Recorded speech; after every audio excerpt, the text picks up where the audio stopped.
All right, I'm going to call this meeting to order. An executive session was held in advance of this meeting to discuss personnel, contract, and legal matters. If everybody could please rise for the Pledge of Allegiance.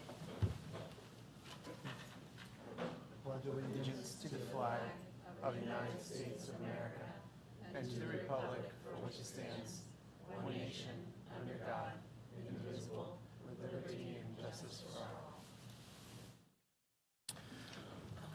Thank you. All right, at this time, I need a motion to adopt the agenda. So moved. Second. Any discussion? Anyone opposed? Hearing none, motion carries. At this time, are there any public comments on agenda items only? All right, we do not have any online either. Next up, I need a motion to approve the minutes from the following meetings: the October 8th, 2024 regular board meeting, the November 5th, 2024 policy committee meeting, and the November 5th, 2024 caucus meeting. So moved. Second. Any discussion? Anyone opposed? Hearing none, motion carries.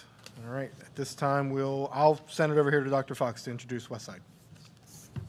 All right, it is with great pleasure that I have the opportunity this evening as we enter into the holiday season, right? It's never too early to get into that spirit. So welcome, Mrs. Mauser. And if you would, please introduce the West Side Singers. Thank you. So this is the West Side Singers. They will be presenting to you tonight two songs that are on different ends of the spectrum of energy and excitement. On the one end, you have Autumn by Oleg J-Lo. It is a song about the seasons changing and the emotional toll that it takes on us, and also how the seasons of our life keep us going. The second song will be Soon All Will Be Done by William Sean Dawson. And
Thank you very much for listening to our West Side Singers. I hope you continue your support, and I hope you enjoyed everything that we presented tonight. Thank you.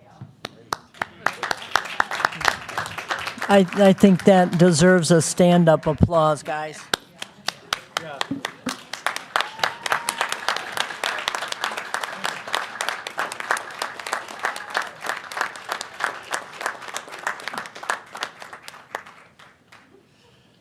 Thank you. Incredible job. Thank you very much. And we're back here December 2nd, so if you want to come back again and kind of warm us up, that would be incredible. But thank you. As we transition seasons, thank you for that first song to kind of get us in the mood and understanding all of those transitions and make us feel a little bit better about not having an hour more of light. But no, we appreciate it. Your talents, your harmony, your teamwork, your enthusiasm, and just all that you do to represent Susquenita High School, Susquenita School District, and all of what is about being a Blackhawk. So thank you.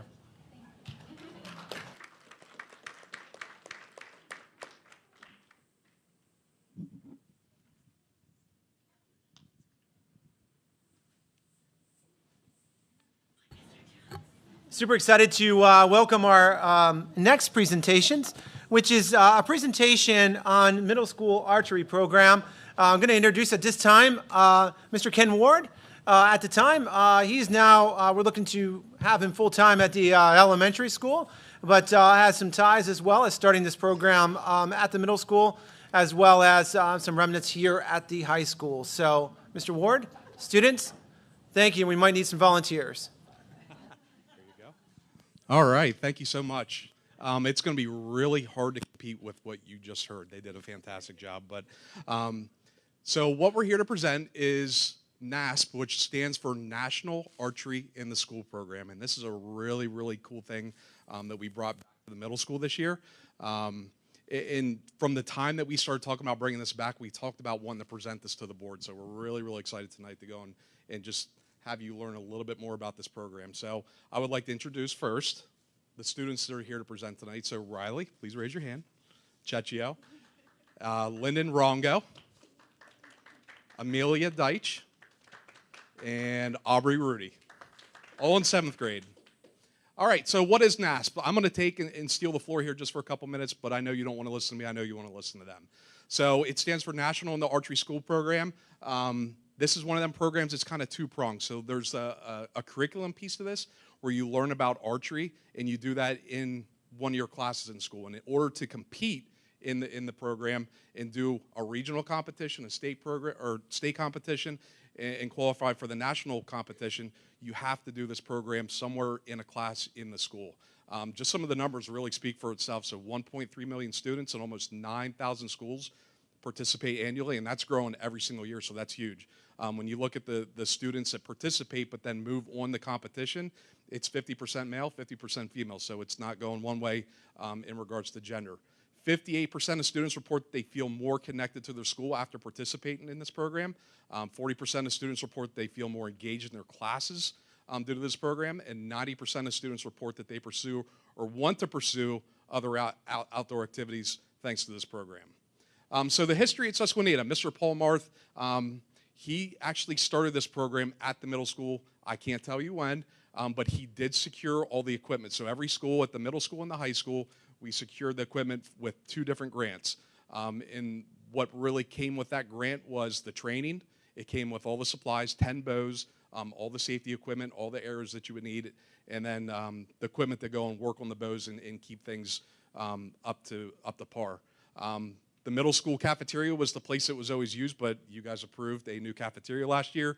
We didn't want to destroy the furniture, so we went and moved and worked very hard this summer to go set the gym up and use the divider and hang the Kevlar curtain right down the middle of the gym, and we worked with the maintenance department to make sure that everything was in place for the start of this year. And then last year in January on an in-service day, we secured a trainer from the Pennsylvania Game Commission, and they came in and actually trained the gym teachers from the high school and the middle school and myself and a couple other people to go and be certified to actually teach us in the classroom then. From there, I can't speak highly enough of Mr. Laux, Mrs. Barrick, and Mr. Leonard because they really took this and turned it into something really great at the middle school. The way they presented the curriculum, the way that they planned, the way they prepared, and the way that they taught this, there was quite the buzz going on about this program and what was going on in our school this year. A lot of people were reaching out and saying how thankful they were that this started this year. So we reintroduced it. Right now we're in the curriculum piece. We're still trying to figure out how we're going to implement the competition piece, but we're hopeful that that's going to move on to that phase. So why we wanted to bring this back. So NASP, it provides additional opportunity for students to participate in extracurricular activities. So we got a lot of students, they participate in the band, in the music piece, they go to athletics. But there's not really that other piece. There's not that other place for students to go and participate, and this really does provide that for them. When you look at the other school districts that participate in this, I just have listed Upper Dauphin, Line Mountain, Halifax, but I think there was some talk of like East Juniata. So there's quite a few other schools that do provide this in their schools here locally and provide a more diverse curriculum and enriching experience for our students here here at the middle school in physical education class as well. So I'm going to pass it off here to my friends, and they're just going to talk about some of the things and how they learned it and what they learned. Want to start?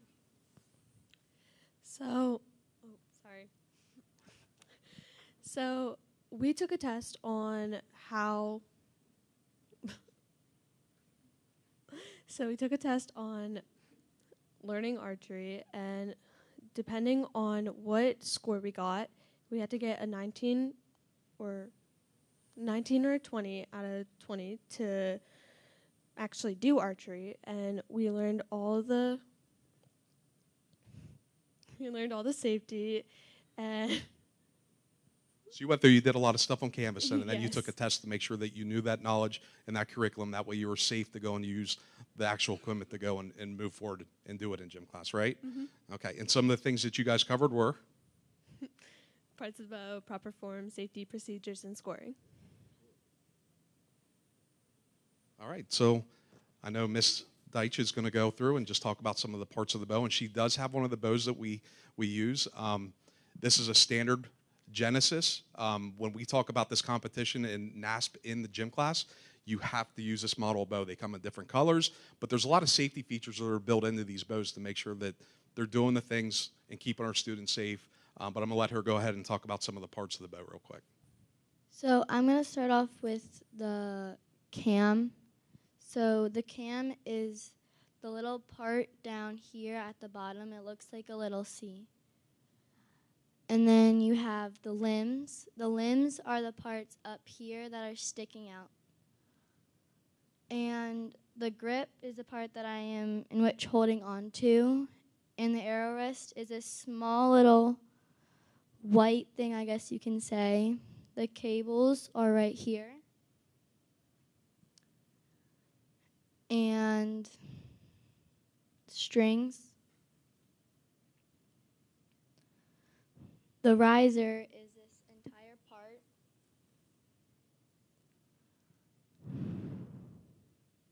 And I think that covers most of it. And the serving, which is right here. All right. So, Ms. Cecchio is going to talk about just the proper form with the bow. I know it's going to be very difficult. I might actually go and hold the microphone for her real quick. Okay, so your stance, one foot needs to be pointing the target, while the other foot, depending if you're a righty or a lefty, is pointing either right or left. The knock is where you take the arrow right here, this part, you knock it below this little green part on the serving. Then for your draw hand set, just basically like holding out the bow and your 3 fingers, or depending on how you like to do it, 2 fingers, 1 above the arrow where it's knocked and 1 below, or 2 fingers below and 1 above. Your bow hand set is how you grip the bow. You don't want to grip it too tight, so you want to kind of just let it hang in your hand. Your pre-draw is like where you get ready to draw, then you draw. Your anchor is where you always draw back to, and you want to keep it that way, like I'm gonna say forever. Your aim is either if you start down and you want to move it up, or you start up and you want to go down. Your shot setup is basically just, I could say like aiming and also getting ready to shoot. Once you release, just let go of the string. Your follow through is when your hand comes back and the bow just kind of drops down. Excellent. Right on to that. Very good. Thank you. All right. Safety. I'm going to introduce Mr. Rongo just to talk about some of the safety features and protocols that are put in place just to make sure that things are working the way they're supposed to. Students are provided with a step-by-step instructions and shown a demonstration. The students learn about archery and its benefits. They practice going through the motions and all the steps that you have to before you shoot. When you are ready, you may start. When students are done shooting, they have to wait for a whistle command to get arrows. When you are at the target, you must carefully twist the arrow and take it out. Carefully place the arrows on the floor one at a time. Then you will have your arrows, and you have to make sure your hands are over the tips. Carry them back and put them in your quiver. When you are shooting, you must have signs up to warn people that you are shooting. You must have a curtain hung up just in case you don't hit the target, and it will stop the arrow from going any further.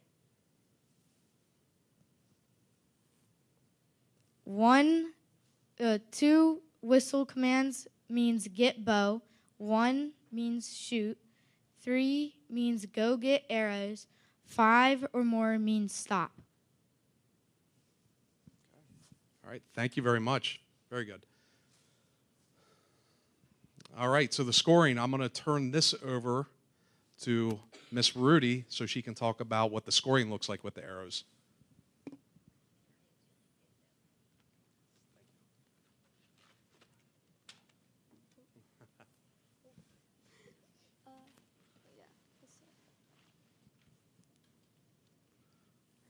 Okay, so basically in archery, depending on the event or if you're playing a game, usually there are 10 rings around centering the bullseye, the center bullseye. And basically the center bullseye is worth 10 points with a plus in the middle, as you can see. And it basically goes from 10 down to 1 to the last arrow, or to the last circular ring around the target. And you usually play different games involving the target, of course, and some of those games include like balloons, where you would put it around the target and try aiming and popping the balloons, which is super fun. We did that in gym. And then other ones can include like you can do virtual archery, which is like basically the same thing as natural archery, which is regular outdoor archery, and you could do indoor as well. But basically, the scoring can vary depending on the game as well. Like the balloons, certain times the balloon is worth like 3 points, and it can vary. And games are to help you get better with archery and help you get into the practice with it. And yeah. Thank you. All right, just to bring this all to fruition, I just want to bring your attention to the screen up here. Mr. Laux has actually put the video together just so you can kind of see everything really mesh together and see how this works in gym class.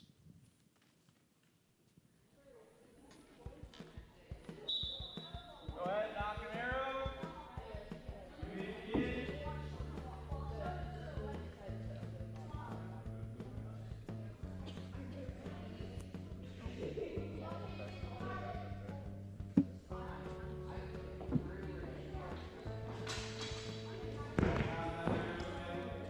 I think I speak for all three of us in the PE department when I say that we were a little apprehensive at first to use the NAS program in the middle school 5th through 8th grade to allow the students to shoot the bows.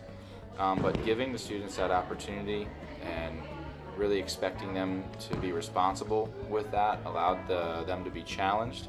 And so many of the students rose to the occasion and really impressed us with their ability to follow directions, be safe.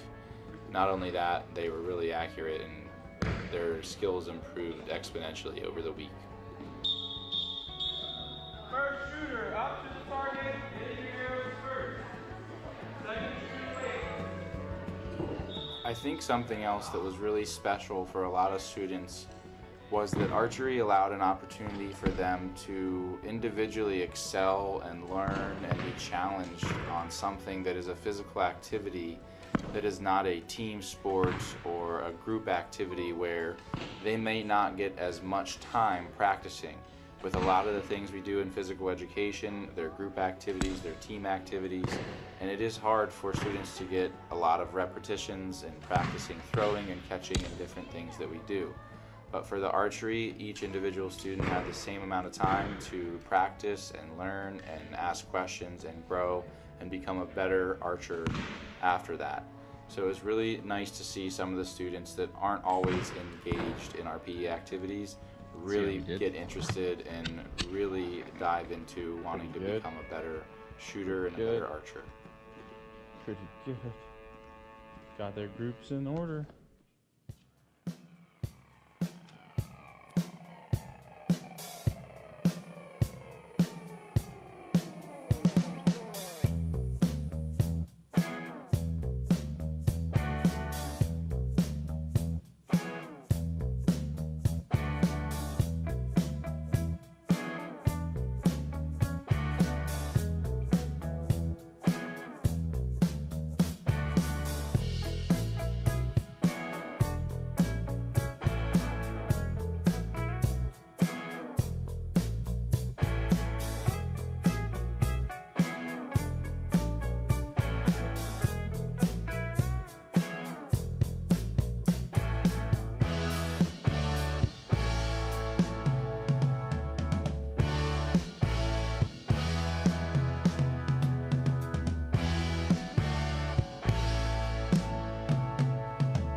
do you think, Eli?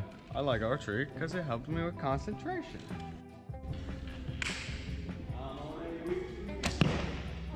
I like archery because it helps me with hunting. You go for the balloon or do you go for the middle? Got it. I like archery because it helps me for when I'm not at home practicing my bow. Nice job, Riley. Nice job, Brandon. Because it helps me improve my hunting skills. I like archery because whenever I get a bullseye, I'm very happy. Nice. That was so close. Yeah, come on. I like archery because it helps me with my focus. How do you get a bullseye? Two in the red.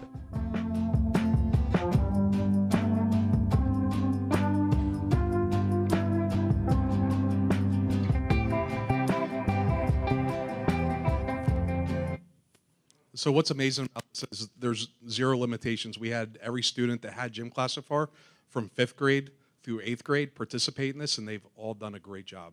At this time, we will take any questions that you have for us.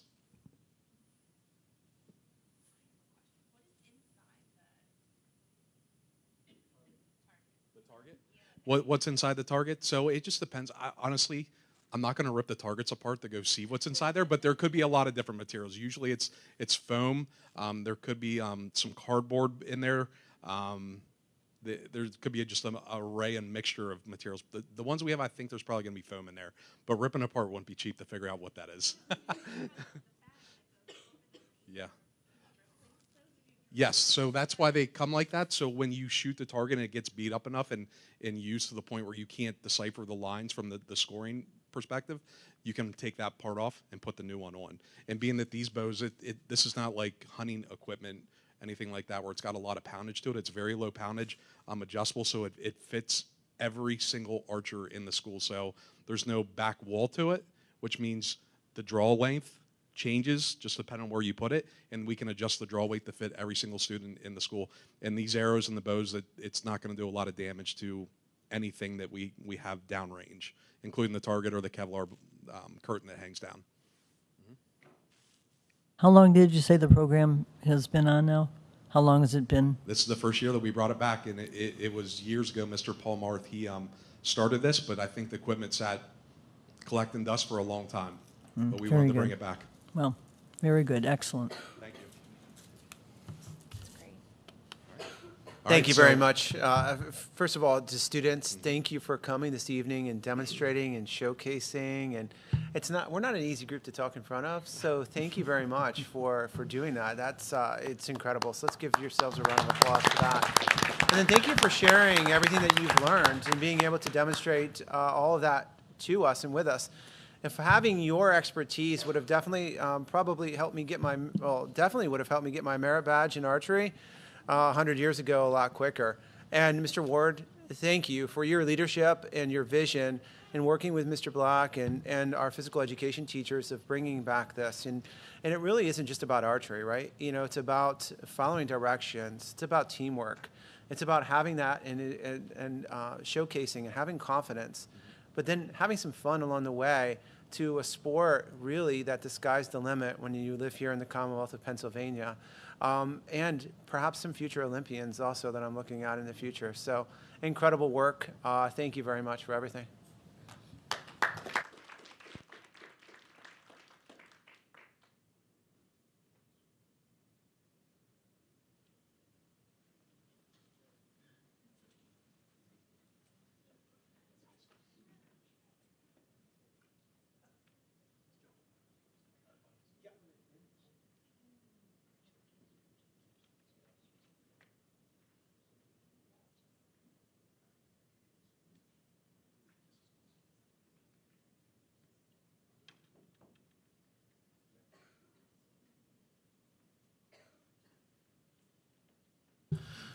All right, thank you again. Appreciate it.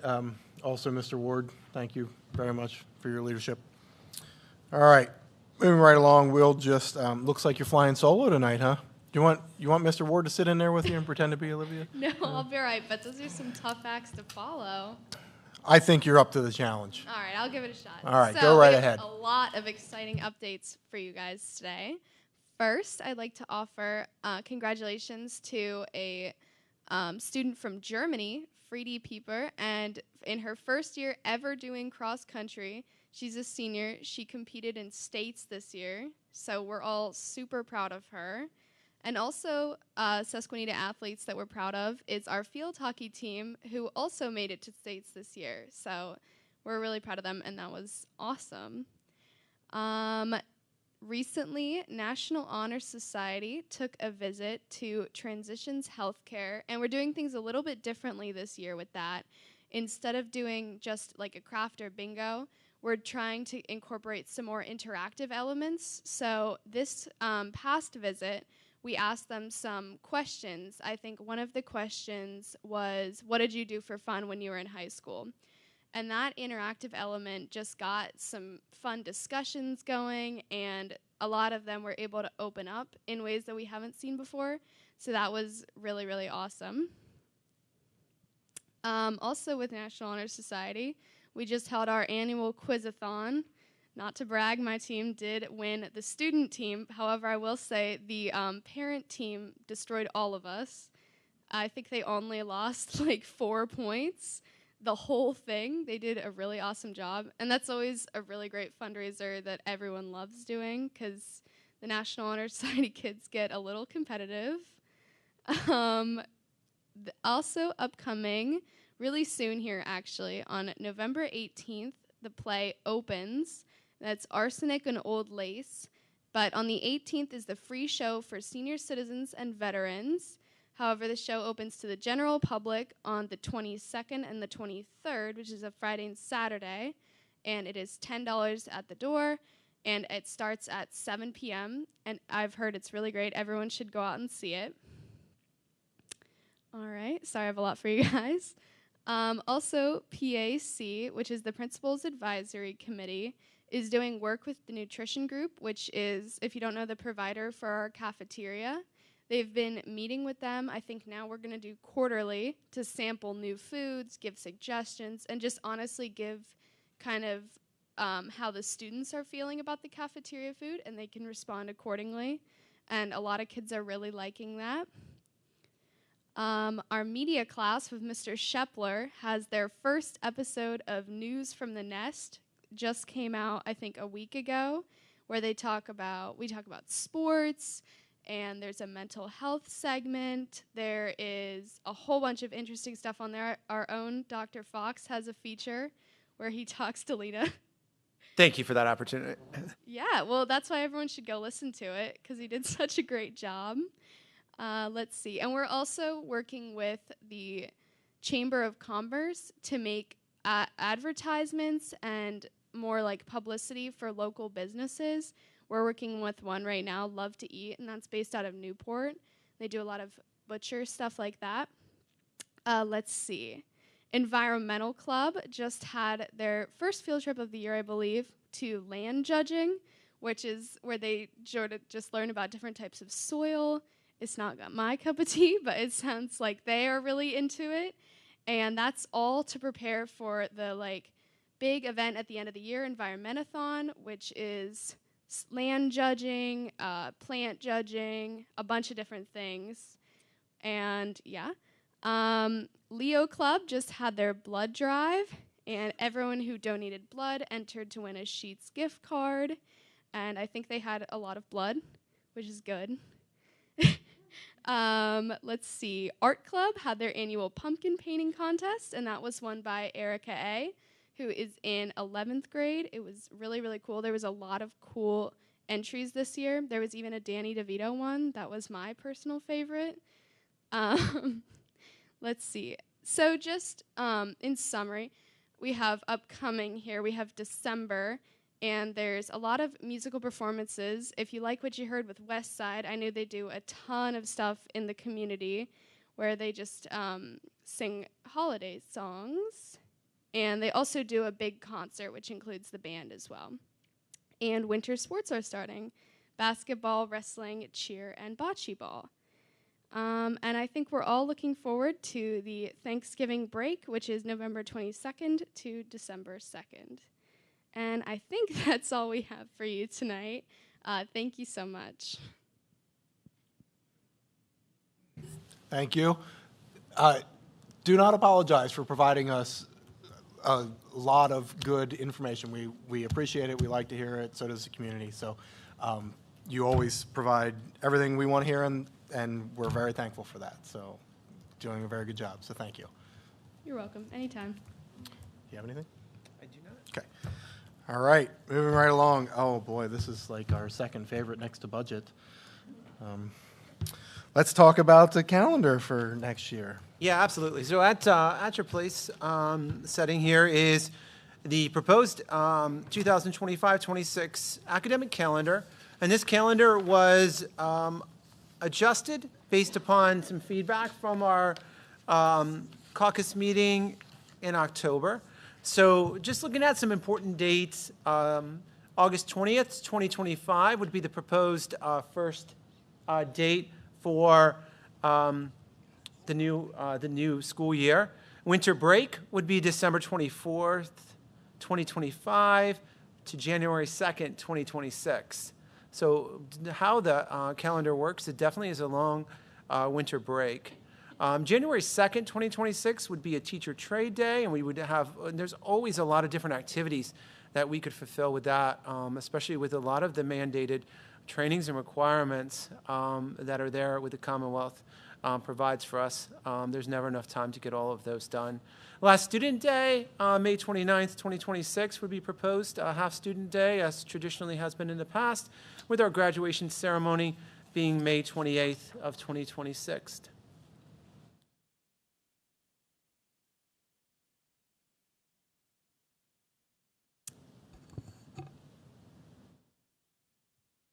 Is this where you want comments? Yes. I'm just looking at the makeup days. It looks like the numbering on the makeup days needs to be corrected. So you have December 1st is number 1, and then you have 2 3s and a 2. So I presume you want March 22nd to be number 2, maybe April 6th to be number 3, and April 2nd to be number 4. Yes. Or you guys could align those however you would like those to be, but I believe we'll go in and correct those. Yeah, Okay. absolutely.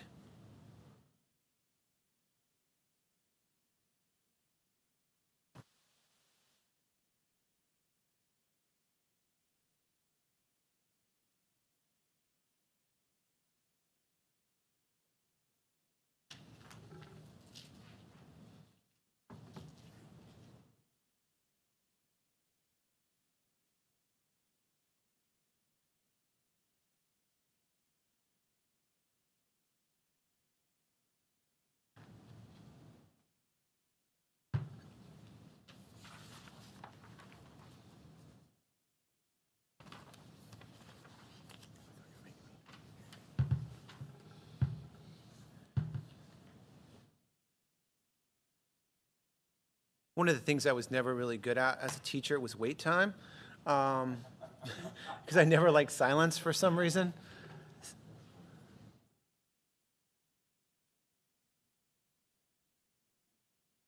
Any questions, further discussion? Do you want a yellow block over the conferences on November 6th? Like you have a yellow block in February? Or does that confuse it if it says students AM only? Is that the only reason that's why that's yellow blocked? I think we'll definitely, that's a good, we could take a look at that for sure, just to designate that that's the date for conferences for our early conference for the first semester. But So like we could no- designate that. But November 6th is not an AM only, though? That's not a half day, is it? It is not. It would more than likely, it's if we look above, it's a 2-hour early dismissal, not a half a day. November 6th. Correct. Evening conferences. That's correct. Oh, okay. But it does in the notes. It does say 2-hour early It says dismissal, a though. 2-hour early dismissal, but it's But not. there's no color coding on it. delineated as any color. Okay. Right here. We can definitely color code that. But we're going to use the same because the yellow is for a half day. I think you'd probably have to use the amber color for the 2-hour early dismissal based on your based on your key.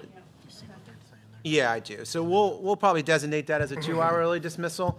It'll be PM conferences in the evening, and that will be communicated out by our principals. Do a great job of communicating out that along with the schedule to sign up.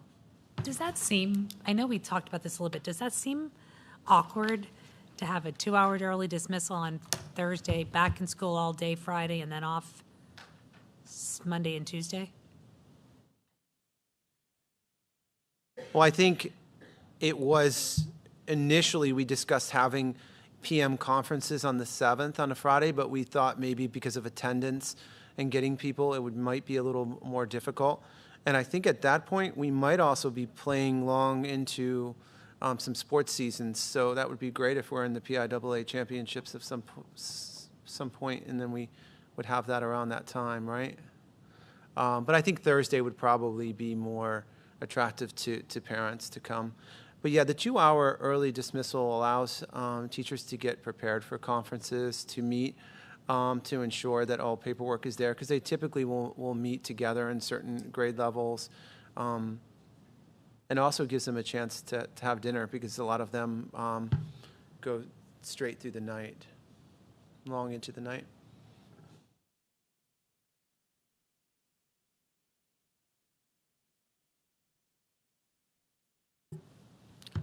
Anyone else?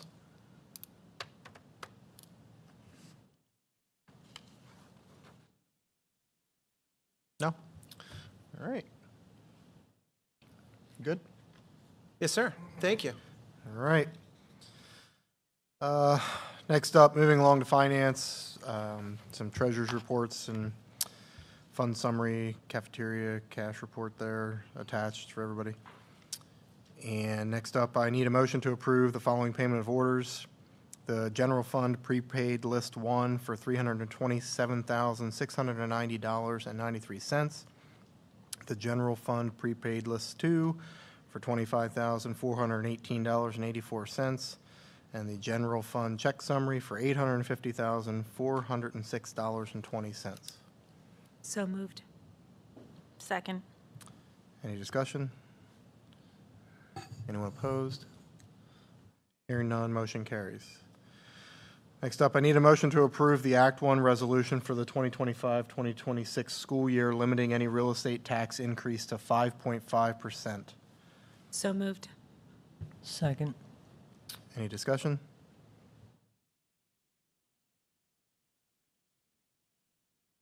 I will just mention that this obviously says tax increase on it, just so people know. It does not mean we're increasing taxes. It is for next year's budget, just indicating that the Act 1 resolution that came out for next year states that we cannot increase taxes above the 5.5%. That number fluctuates year to year. This is what it is for next year. Again, we are not voting on a tax increase at this time. We're just stating that we will not be intending to file for a referendum to go above that number when that time comes by adopting this. Any other discussion or statements? Anyone opposed? Hearing none, motion carries. Next up, I need a motion to approve the First National Bank as an additional bank depository for the 2024-2025 school year. So moved. Second. Any discussion? Anyone opposed? Hearing none, motion carries. Next up, I need a motion to approve Personnel Matters 11A through H. So moved. Second. Any discussion? Anyone opposed? Hearing none, motion carries. Congratulations. All right, next up, I need a motion to approve Karen D. Pinson from Enola as an independent contractor at a rate of $275 per day to consult for payroll processing and assistance with the business office operations for the 2024-2025 school year. So moved. Second. Okay. Any discussion? Anyone opposed? Hearing none, motion carries.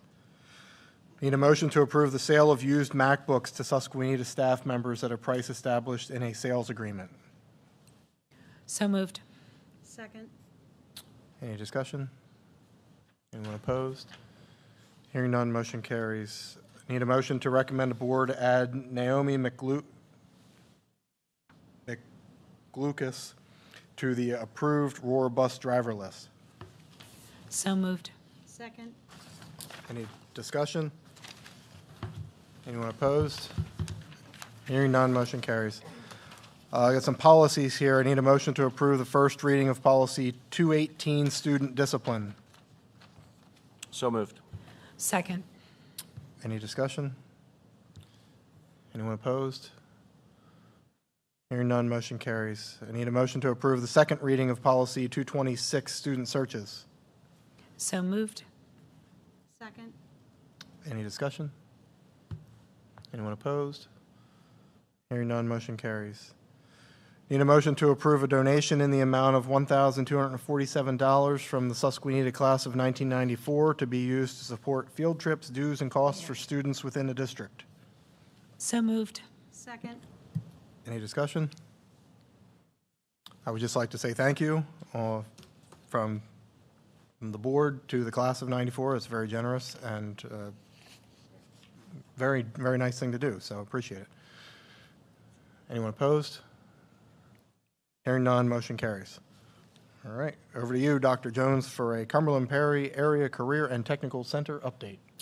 Thank you. Board members, you have at your table a JOC presentation for the general fund budget for the tech school. It says draft number 3 because it's the third draft. After we talked about the budget at our last meeting, the superintendents also got together and they also met and they also discussed budget, and the tech school did a lot of work on the budget. And so I just have a couple pages I thought would be relevant. So if you just want to turn to the first page, and down at the bottom, it just lists kind of 6 items, which I'm just going to go through quickly. One being, well, let me just shoot straight, to the bottom of it. And I think their overall budget goes up, I want to say 4.94%. So it's a lot less than it was last time we talked. And I hate to say their budget because it's not their budget, it's our budget. We are the tech school. So anytime we talk about the tech school and them, it's us. We are the tech school.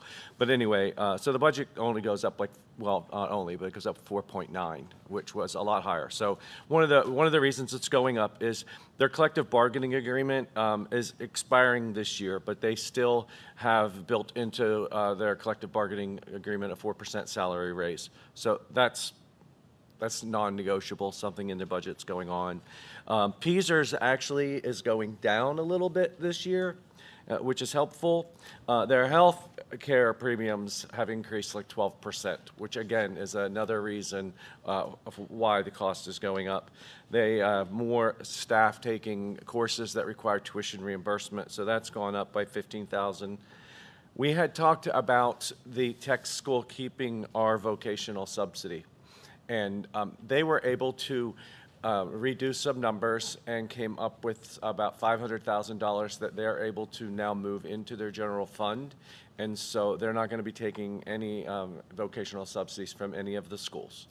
And so that's being taken care of. So that's not going to be a problem. So whatever pass-through vocational subsidies that we get, we will once again get this year, and it will not be going to the tech school. The actual general, if I am correct here, I think, yeah, the actual amount of vocational subsidy actually will be a little larger for us this year. Anyway, there's Perkins funds, which is a lot of grant monies that go through Perkins funds for vocational schools. There's no increase in that, but again, it kind of remains budget neutral. Some of the other things they had talked about doing was buying laptops and doing some other things with the social studies program. They decided to furlough that for a year. So basically, this is the nuts and bolts of why it's going up. Our budget's going up about 4.9%. You look puzzled. Are you puzzled? No, I mean, I am puzzled, but it has nothing to do with what you just said. Okay. I'm just more puzzled by how they decide what the percentage increase is. Like ours is really low, and I'm happy Actually, about we're that. going to talk about that next. So yeah, so that was yeah, my if you, puzzled that's look. fine. So if you want to turn the page, and these are just 2 pages out of the budget that I thought you might all find interesting. If you look at this, they go by a 5-year rolling average of enrollment of the number of students enrolled in the tech school, and based on that number, they decide how much to bill each sending district. So if you look at Susquenita, this year we're dropping our 2018-19 enrollment is being dropped from the 5 years, and we're adding the 2023-24 enrollment. And if you see there's a difference there, in 2018-19, we had 16.78 students. I don't know who the .78 student was, but I'd be offended if I was him. And then we dropped 61 students, and we're actually adding to it 67 students. So our total enrollment at the tech school has gone up. However, the percentage of our total enrollment has gone down because the total enrollment in the tech school itself has gone up so much that all the other schools' enrollment has gone up. So if you see there on the far end, the total percentage of enrollment is, for us, is 5.623 students. So if you add up the percentage of enrollment, if you add up the percent enrollment for all the sending schools, you get 100% of their enrollment. So the next page, if you will, and the last page I have here, has a little more of how they calculate our costs. So if you go to Susquenita, in the first column there, under 25-26% of budget, it's 5.623. So if we take their entire budget, 5.623% of their entire budget is $492,459, which next year basically comes out to a $2,821 budget increase for us. So it's a 0.58% increase. Now, if you look, their overall budget is increasing 4.94%. But again, these other schools, their enrollment has gone up a lot more than ours. So some of them have a larger increase to their budget than we do. And our actually increase in our budget portion is 0.58%, or $2,821. And again, we're keeping our vocational subsidy. So in the grand scheme of things, I think the financial people and the superintendents and the JOC have done a really great job of working through this to, bring the finances down. And I think what they were kind of given a directive to make sure that this amount is less than the Act 1 index for sure. But there's only so much they could do because of built-in costs. So just stuff to look at and be interested in. Any questions? Okay. Thank you. Thank you, sir. Appreciate it. All right, looks like you're up next, Dr. Fox, Susquenita Blackhawk Foundation. Thank you, and certainly anybody here can also help me out here with the Blackhawk Foundation. So lots of things happening. Kudos to Mrs. Callis-Wexler for all of her work on our regaining of our EITC, or Earned Income Tax approval again for the next cycle. So lots of work went into that as she did a lot of the filings for that and a lot of the paperwork established with that. So that was a tremendous Herculean task. So thank you for all of her work on that. We do have an upcoming meeting here. I believe it's Thursday of this week for the foundation. And one of our big topics is going to be to continue as we begin putting the final touches on our Jingle Bell Jog Ugly Sweater Edition 2.5-mile run and 2-mile walk, which that will be held on December the 8th, 2024, here in Blackhawk Stadium, and it will be at 11 o'clock. So please come out. If you're not a runner, that's okay. Walk around the track. If you don't want to do 2 miles, that's okay too. Really, your registration fee is a donation to the foundation, and it's a great time to kind of come, hang out with friends, listen to some holiday music, as we kind of come together as a community for this event. And it really is a major fundraiser where all of the money goes back into the programs that serve our students here at Susquenita School District. So again, go ahead and go on to you could do it right now if you'd like. Go to susquenita.org. And it's about the third bookmark down, and you'll see it has an ugly sweater. Click on that, and you can register right there through Vulcan Race Timing. So it's going to be a great event, and we look forward to seeing all of you there. And if you can't be there and you still want to register, that's great too, and we would appreciate that contribution. Thank you. Thank you, sir. I will not be running, for what it's worth. I don't even know if I could walk 2 miles. All right, meeting schedule there. One thing I will just point out is December, no caucus, no policy committee meeting. And the regular school board meeting will be Monday, December 2nd, which is the reorg meeting, not Tuesday. So make note of that, Marcy. It looks like you're surprised. I was surprised a week ago when I learned about it too. And that's a legal requirement. Yeah. All school districts in the state of Pennsylvania must have their reorganization meeting first week in December. First Monday, yep. Right? I think it's the first Monday. Yep. All right. Some informational items there. Mike, you want some wobble stools? Maybe? All right. Well, think about I it. heard they wobble, but they don't fall down, but they're in bad condition. They're in bad condition.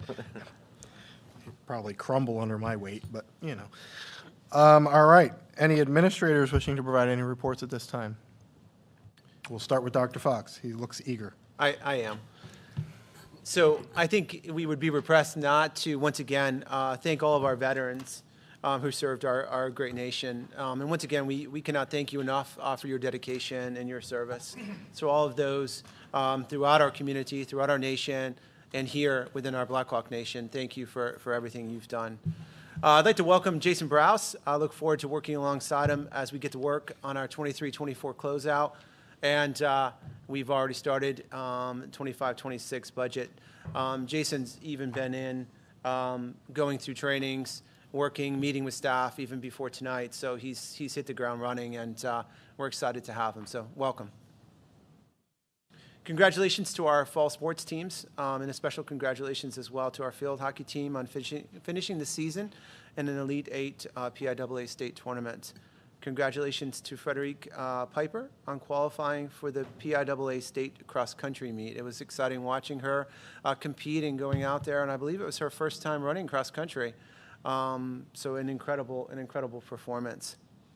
An important note just for everybody, and we will send this information out and continue to send it out. As we enter the winter season, please note that oftentimes we're faced with some challenging decisions in the morning, so we may elect to use a 2-hour delay to buy us some more time to make a decision, or that will be enough to safely be able to navigate some roads. We may even have to use a 3-hour delay if in fact an additional hour is needed in order to be able to make sure that all of the roads are safely cleared off in the best format possible. So our number one goal is always, can we get students in safely? And then can we get them home safely as well? That's number one. If in fact we have to close, we will utilize 3 weather days. So students will have 3 snow days first, and those days will be built in, they're built into the calendar, and you'll see the makeup days in order noted in the 24-25 academic calendar. So please make note of that, and please be mindful of that. Following those 3 days, we'll transition into the utilization of a flexible instruction day. And the Commonwealth allots 5 per our application that was submitted, that we have 5 flexible instruction days after those 3. So we have 8 days, certainly, and hopefully we don't need it, but again, you never know. Hopefully we continue, and it's one of those beautiful 70-degree, I'm not going to jinx us, I'm just going to roll on. As Maddie said, come out and support our hardworking actors and actresses as they gear up for their debut of the fall play, Arsenic and Old Lace. I believe it was based on an acclaimed in 1944, or maybe the play came out, but I think it was a 1944 Cary Grant film. So I look forward to watching that and then coming and seeing the play in action to see all the mysteries and plot twists that's going to lead us on the edge of our seats. So curtains are going to go up the 22nd and 23rd, 7 o'clock, $10, and I look forward to seeing you at one of those shows. Congratulations to Mr. Ken Ward. Thank you for all of your leadership, yourself and your teammate, Mrs. Walsman, as you continue throughout leading and directing. You're an integral part of our school district, and thank you for your leadership and congratulations. As we enter the Thanksgiving break, once again, I would also be repressed not to thank the entire Blackhawk community and to you, the board, for all that you do. It is truly special to be a part of a community that really is centered on and around and for our students. So I can truly and honestly say I am thankful to be a part of this team and thankful for all that you do each and every day for our students, thankful for our teachers, and thankful for our parents for all of your continued support. So it's important that I am reminded of that, and I do want to extend my thanks. And that's all I have. Thank you, sir. Anyone else? No? All right. At this time, are there any board members wishing to provide any reports or comments? I just wanted to say also congratulations to the field hockey team again this year. It was exciting to see their success, and also I got the opportunity to be down at districts for the cross-country meet. Even though I don't have any children competing, they couldn't keep me away. So I got to watch Freddie and her success in her race and our boys team as well. So that was exciting. I think it was nice to hear that the PIAA approached us to host a state championship game tonight as a neutral site. I think that was one of the things we had hoped would happen when we decided to invest in a turf field. And so here we are a couple years later being asked to host a state championship competition. So that was really exciting to hear that we were not only able to do it, we met the facility requirements for it, but that we were willing to do it. So thank you to our athletic director, the athletic department for allowing that and helping that to happen. Thank you. Anyone else? I will echo the majority of what Leanne just said. Amazing fall sports performances. I'm sure the fall play is going to be incredible. Just a lot of really awesome stuff happening, and it's just getting better and better. All right. We don't have any public comments online. Do we have anyone in the crowd? Yeah, please approach the microphone, let us know your name and the township or borough that you live in. Well, you can yell at us if you want, but just tell us your name and your borough or township that you reside in. I think you should speak into there just so they can hear you online. Then online can hear you.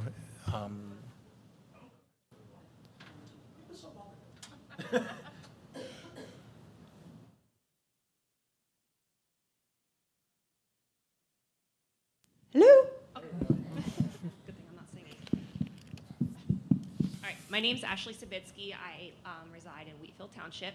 I've slowly started to attend some board meetings, even though I've resided here for over a decade. We're transplants and we love it here.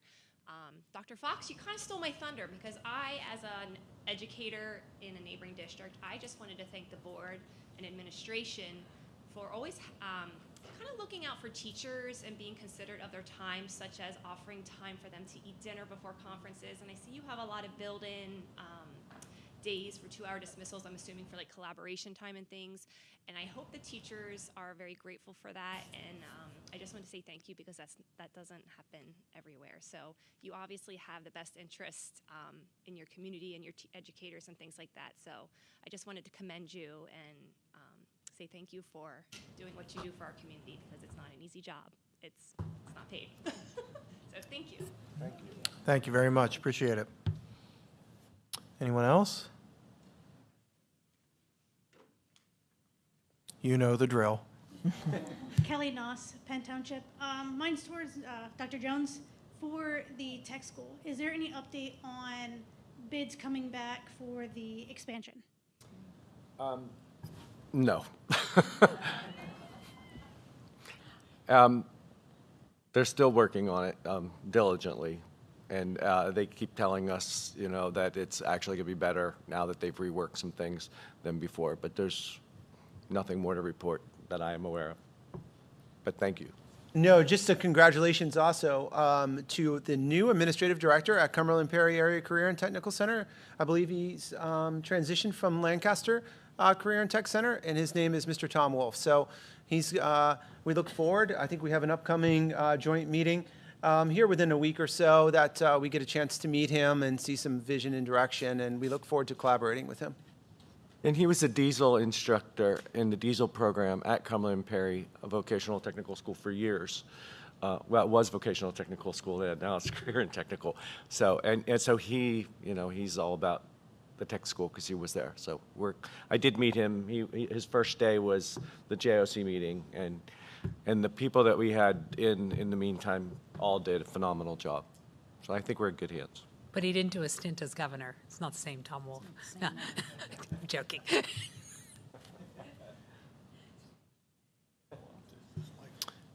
Anyone else?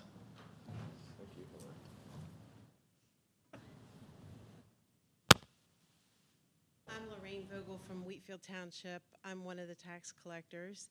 And I'm just here as like a presence and a contact person.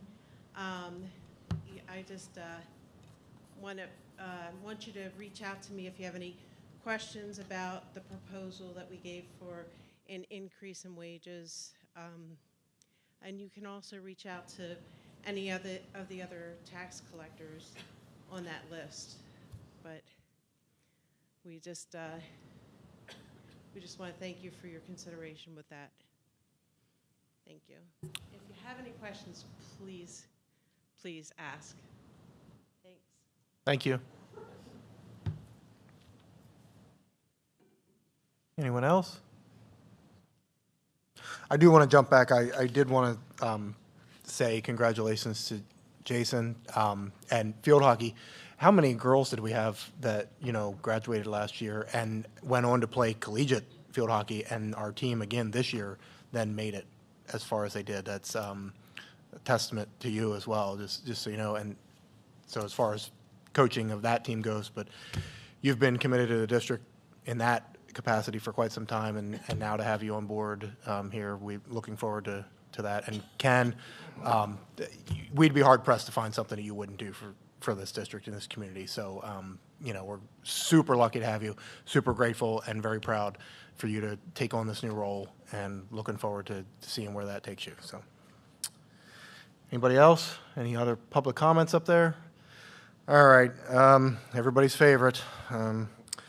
At this time, I am going to make a motion to adjourn to executive session with no voting to occur afterwards, so everybody here can leave. Second. Was that a second, Leanne? Okay. All right. Any discussion? You don't get to be opposed because we're doing it. Well, that's only two, and there's a majority wins. Motion carries.